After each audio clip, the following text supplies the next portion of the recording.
Salam sejahtera saya ucapkan. Nama saya Keronisa anak Joseph dan saya akan membentangkan tajuk tugasan saya iaitu pekerjaan layak dan pertumbuhan ekonomi ataupun dipanggil sebagai SDG 8. Kenalan. Di era moden ini, kerajaan di Malaysia terutamanya telah membuat pelbagai usaha dalam menumpukan ekonomi negara agar ia semakin baik dan juga mampu menstabilkan ekonomi negara. Oleh itu, dalam usaha memulihkan ekonomi negara, kerajaan telah membuat beberapa perkara serta kaedah yang dilakukan. Antara kaedah tersebut adalah kerajaan telah menyentuh isu yang berkaitan dengan pekerjaan layak dan pertumbuhan ekonomi. Di dalam pekerjaan baik dan kemajuan ekonomi, SDG 8 adalah merupakan salah satu daripada 17 matlamat kerajaan dalam pembangunan mampan dan ia ditubuhkan oleh Perhimpunan Agong Pertubuhan Bangsa-Bangsa Bersatu pada tahun 2015. Oleh itu, ia dipanggil sebagai memupuk pertumbuhan ekonomi yang mampan. Inklusif, pekerjaan penuh dengan produktif kerja yang layak dan justru itu kemajuan ke arah sasaran yang sepatutnya diukur dan juga diperhatikan serta merta turut dinilai oleh penunjuk.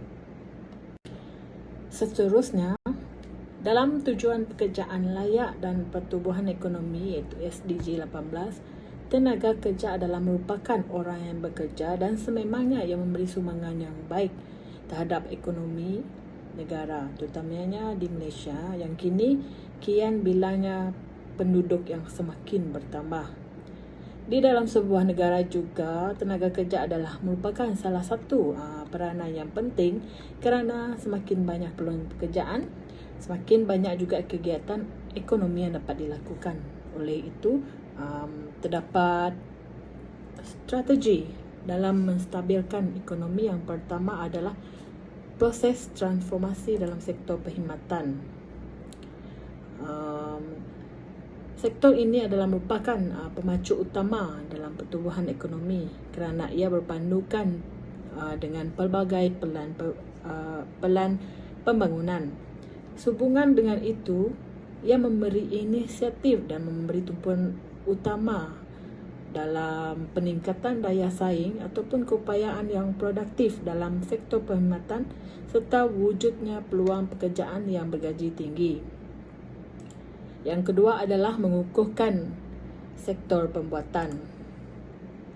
Di dalam sektor pembuatan,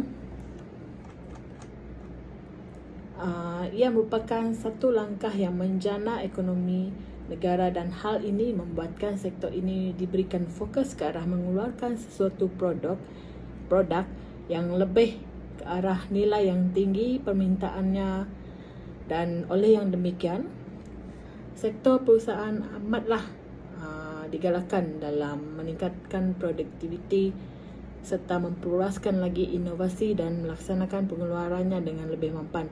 Sebagai contoh, sektor pembuatan seperti getah. Seterusnya adalah yang ketiga, menjalankan sektor pertanian yang moden. Dalam mewujudkan usaha ini amatlah penting sekiranya menerusi reformasi yang baru dan hendaklah diberi tumpuan utama kepada perluasan aktiviti pertanian. Oleh itu, kajian haruslah dijalankan agar agensi yang berkaitan di dalam perkhidmatan ke arah faktor yang memodenkan sektor pertanian.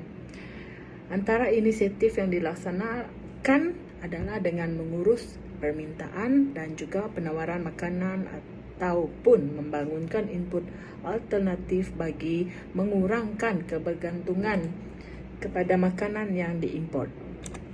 Dan seterusnya adalah langkah keempat dengan mengutamakan sektor perniagaan. Dalam mewujudkan strategi ini adalah sesuai sekiranya diberikan peluang pekerjaan kepada rakyat.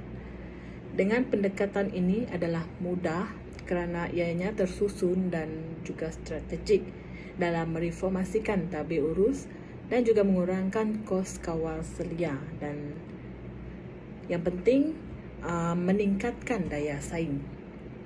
Dan kelima, meningkatkan kehendak pasaran antarabangsa. Malaysia hendaklah terus membangunkan standard yang halal secara menyeluruh kerana ia berdasarkan prinsip syariah dan juga keperluan industri seperti kebersihan dan keselamatan sesebuah produk itu adalah terjamin. Dan seterusnya adalah keenam, memperluaskan program pembangunan PKS. PKS adalah merupakan singkatan daripada perusahaan kecil dan sederhana yang merupakan bahagian yang penting juga di dalam ekonomi. Hal ini kerana ia mampu mewujudkan peluang pekerjaan kepada para bukan graduan daripada universiti tempatan ataupun mereka yang tidak lulus ketika berada di sekolah. Ia juga tenaga kerja mereka diperlukan bagi memperluaskan lagi perniagaan tersebut ataupun perniagaan tersebut. Okey.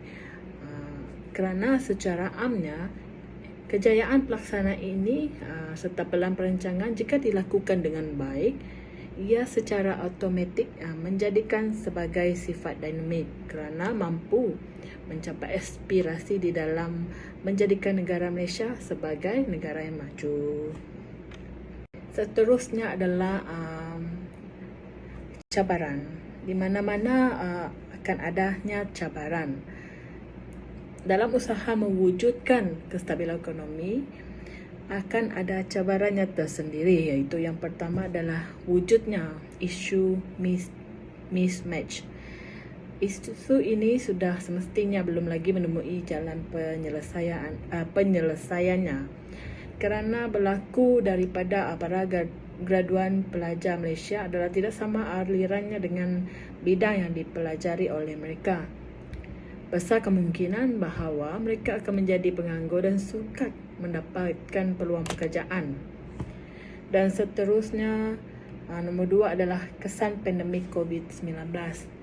Kerana berlaku gempanya berita tercetusnya wabak ini, ekonomi yang berkembang kini menjadi belahan dan berlakunya masalah pengangguran rakyat di sesebuah negara tertentu, dan juga Malaysia juga tidak akan ketinggalan. Satu kejutan bahawa pandemik ini juga mampu mendorong dunia ke arah kemunduran. Perusahaan banyak terjejas dan ada yang ditutup. Hal ini bukan saja menyebabkan kemelesetan ekonomi, bahkan ia juga memberi kesan negatif kepada ekonomi yang tidak formal. Dan yang ketiga adalah rescaling. Isu tersebut tidak ketinggalan di dalam cabaran kerana merupakan perkara yang penting dan adalah peluang di mana para graduan dapat mencari peluang pekerjaan tinggi. Jika dibandingkan job street dan juga job stop, ia merupakan kemahiran yang penting, dan salah satu cabarannya adalah bagaimanakah kita hendak memenuhi permintaan tersebut dengan lebih cepat dan mudah agar pelajar yang dilatih kerana pelajar yang dilatih adalah memerlukan 4 tahun sebelum memenuhi syarat kemasukan industri tersebut. Sebagai contoh, ketika diterima dalam pekerjaan itu, mungkin ada antara graduan mendapat bayangan yang tidak sama apa yang mereka bayangkan. Kesannya adalah ia menjadikan perkara tersebut tidak seronok ataupun mungkin golongan muda yang bekerja di sesebuah syarikat itu akan berasa cepat bosan ataupun murung. Mungkin itu adalah kesannya. Dan akhir sekali adalah majikan yang memilih pekerja ataupun staf mereka. Ini adalah merupakan isu yang biasa berlaku, terutamanya di kalangan yang para graduan yang baru habis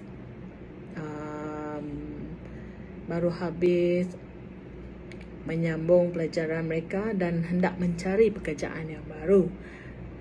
Hal ini berlaku kerana terdapat syarat yang majikan lakukan sendiri. Antaranya yang pertama adalah pengalaman, kerana majikan memerlukan pengalaman seseorang itu untuk masuk ke syarikat mereka. Yang kedua adalah sektor kewangan ataupun gaji. Kemungkinannya majikan tersebut tidak mampu ataupun tidak ingin membayar gaji yang lebih tinggi kepada para graduan yang baru habis menyambung pelajaran mereka dan belum ada pengalaman. Hal itu bagi majikan tersebut, ia adalah satu kerugian bagi mereka kerana mereka hendaklah mengejar masa dalam melatih pekerja mereka dan ia dianggap membuang masa.